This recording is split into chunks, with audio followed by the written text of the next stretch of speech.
ನಮಸ್ಕಾರ ಕರ್ನಾಟಕ. ನೇಮಕಾತಿ ಇಲಾಖೆ, ಮಹಿಳಾ ಮತ್ತು ಮಕ್ಕಳ ಅಭಿವೃದ್ಧಿ ಇಲಾಖೆ, ಉತ್ತರ ಕನ್ನಡ.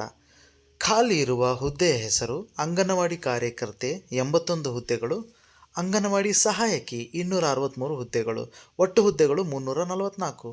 ವಿದ್ಯಾರ್ಹತೆ: ಅಂಗನವಾಡಿ ಕಾರ್ಯಕರ್ತೆ ದ್ವಿತೀಯ PUC ಪಾಸಾಗಿರಬೇಕು ಅಥವಾ 10ನೇ ತರಗತಿ ಕನ್ನಡ ಭಾಷೆಯನ್ನು ಪ್ರಥಮ ಅಥವಾ ದ್ವಿತೀಯ ಭಾಷೆಯಾಗಿ ಓದಿರಬೇಕು.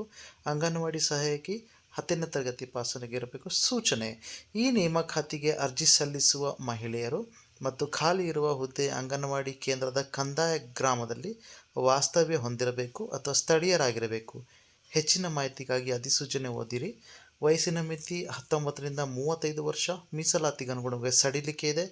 ಅರ್ಜಿ ಶುಲ್ಕದಲ್ಲಿ ವಿನಾಯಿತಿ ನೀಡಲಾಗಿದೆ. ಆಯ್ಕೆ ಪ್ರಕ್ರಿಯೆ: ಸ್ವೀಕೃತವಾದ ಅರ್ಜಿಗಳ ವಿದ್ಯಾರ್ಹತೆಯಲ್ಲಿ ಪಡೆದ ಅಂಕ ಹಾಗೂ ಆಯ್ಕೆ ಆದ್ಯತೆ ಅಭ್ಯರ್ಥಿಗಳಲ್ಲಿದ್ದಲ್ಲಿ ವಿಧವೆ, ಅಂಗವಿಕಲ, ಆಸಿಡ್ ಸಂತ್ರಸ್ತೆ ಇತರ ಅಂಶಗಳಿಗೆ ಅಂಕಗಳನ್ನು ನೀಡಿ ನೇಮಕಾತಿ ಮಾಡಲಾಗುತ್ತದೆ. ಅರ್ಜಿ ಸಲ್ಲಿಸುವ ವಿಧಾನ: ಆನ್ಲೈನ್. ಅರ್ಜಿ ಸಲ್ಲಿಸಲು ಕೊನೆಯ ದಿನಾಂಕ 12 ಆಗಸ್ಟ್ 2024. ಕೆಳಗೆ ಕೊಟ್ಟಿರುವ ವೆಬ್ಸೈಟ್ ಪ್ರವೇಶಿಸಿ ಅರ್ಜಿ ಸಲ್ಲಿಸಬೇಕಾಗಿ ವಿನಂತಿ. ಧನ್ಯವಾದಗಳೊಂದಿಗೆ